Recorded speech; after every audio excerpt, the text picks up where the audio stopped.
অনুব্রত তিহার থেকে ফেরার পর তৃণমূলের প্রথম কোর কমিটির বৈঠক বীরভূমে। কোর কমিটির বৈঠকে মধ্যমণি হয়ে বসলেও বীরভূমের রাশ কি থাকলো অনুব্রতর হাতে? কাজল শেখের গলায় আবার একাধিপত্য না চলার বার্তা? মিটল কেষ্ট কাজল দ্বৈরথ, না শুধুই শীর্ষ নেতৃত্বের আদেশ পালন?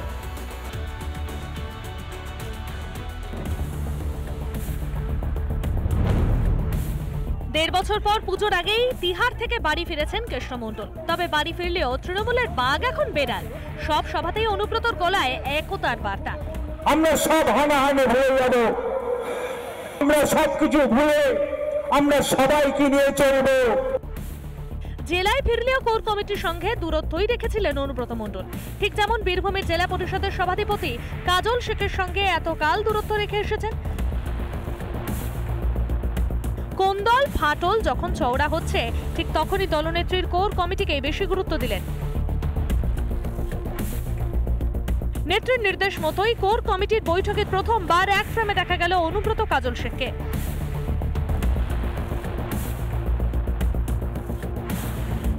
খাতায় কলমে এখনো অনুব্রত বীরভূমের জেলা সভাপতি, কিন্তু দলের সংগঠন দেখে কোর কমিটি।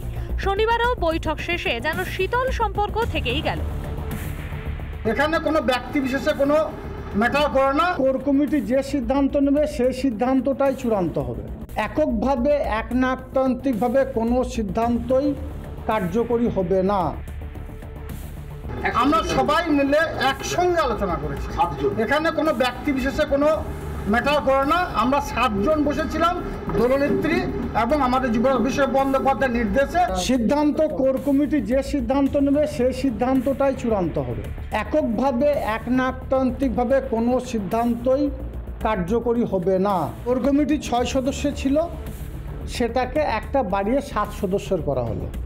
অনুব্রত মণ্ডল মহাশয় আমাদের অভিভাবক, তিনি কোর কমিটির মধ্যে অন্তর্ভুক্ত হলেন।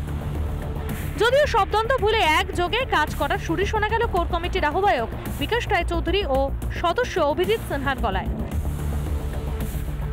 কাজল অনুব্রত এই যে গান হচ্ছিল তার জবনিকা হলো, কোনো দ্বন্দ্বদের মধ্যে ছিল না এবং প্রচারটা বেশি হয়েছে। আজকে সেটা প্রমাণ হয়ে গেল। আমরা সবাই একটা জায়গায় আছি, এক ছাতার তলায় আছি।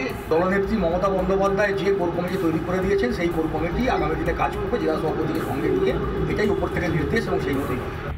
মমতার প্রিয় কেষ্ট ও আস্থাভাজন কাজল, দুয়ের ঠান্ডা লড়াইয়ে কি আদেও ইতি ঘটল?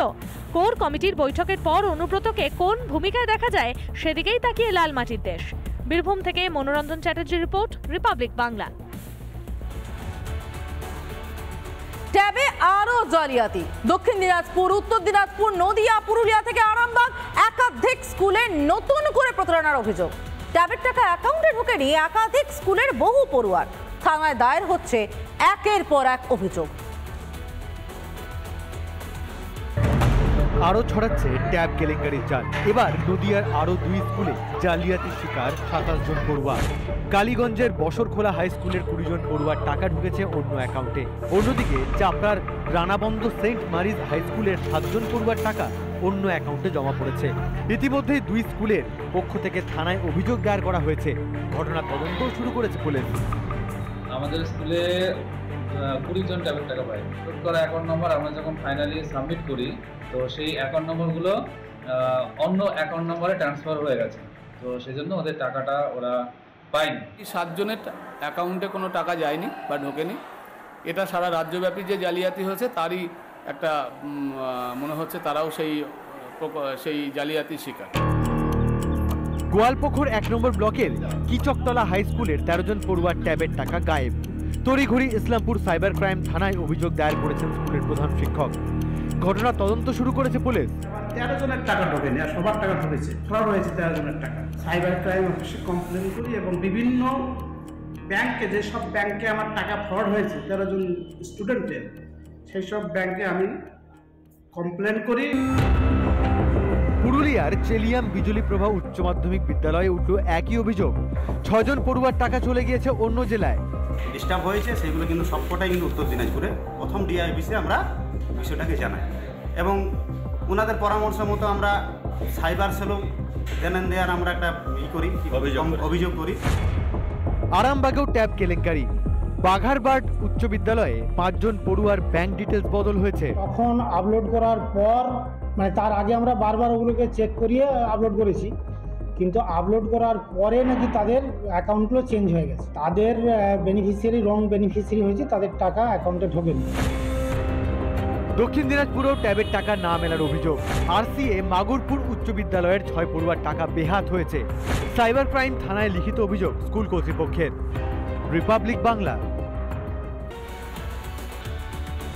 রাজ্যে তো একের পর এক শুট আউট, এবার আরেকটা শুট আউটের খবরে আসি। জগদ্দলের খবর। জগদ্দলের তৃণমূল নেতা অশোক সাউ খুনে গ্রেফতার আরও এক অভিযুক্তের নাম সুজল পাসওয়ান। পুলিশ সূত্রে খবর, এই সুজল পাসওয়ান অশোক সাউ খুনের পর থেকে গা ঢাকা দিয়েছিল। শিবদাসপুর থানা এলাকা থেকে তাকে গ্রেফতার করে ব্যারাকপুর পুলিশ কমিশনারেটের গোয়েন্দা বিভাগ। আজ ভোরেই ট্রেনে করে উত্তরপ্রদেশে পালানোর ছক কষেছিল সুজল। তার আগেই পুলিশের জালে ধরা পড়ে যায় সে। অন্যদিকে শনিবার ভাটপাড়ার ঘটনাস্থলে যান এডিজি সিআইডি বিশাল গর্গ। জগদ্দল থানায় এসে পুলিশ আধিকারিকদের সঙ্গে বৈঠকও করেন তিনি।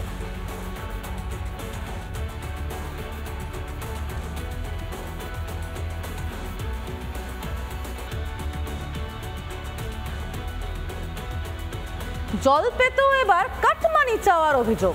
জলের লাইনের জন্য 5,000 টাকা দাবি পঞ্চায়েতের। অভিযোগ আসানসোলের বল্লভপুরের বাসিন্দাদের। টাকা দেওয়ার পরও জল মিলছে না। জলের দাবিতে তাই পথে এলাকার বাসিন্দারা।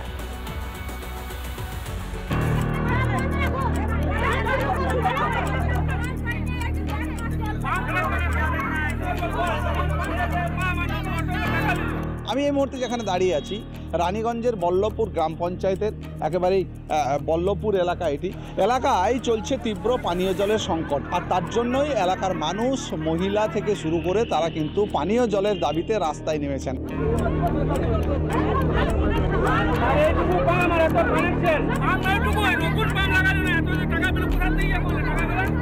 স্বাভাবিকভাবেই অবরোধ, বিক্ষোভ, ধর্নায় কার্যত নামতে হচ্ছে সাধারণ মানুষকে। গ্রাম পঞ্চায়েত থেকে কানেকশন দিয়েছিল, প্রতি ঘর 5,000 টাকা করে নেওয়া হয়েছিল কানেকশন দেওয়ার জন্য।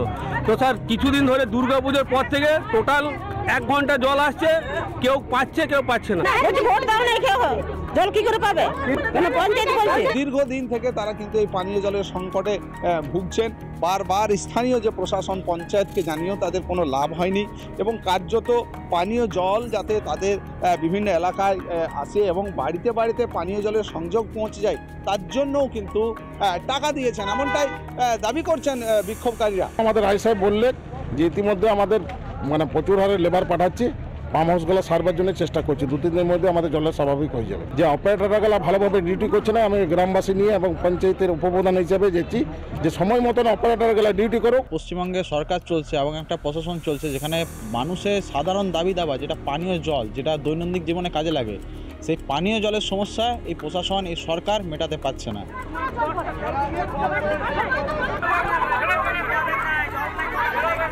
পানীয় জলের যে সংকট বা পানীয় জলের যে চাহিদা, সেই চাহিদা মিটছে না রানীগঞ্জের বল্লভপুর গ্রাম পঞ্চায়েতের বিভিন্ন এলাকায়।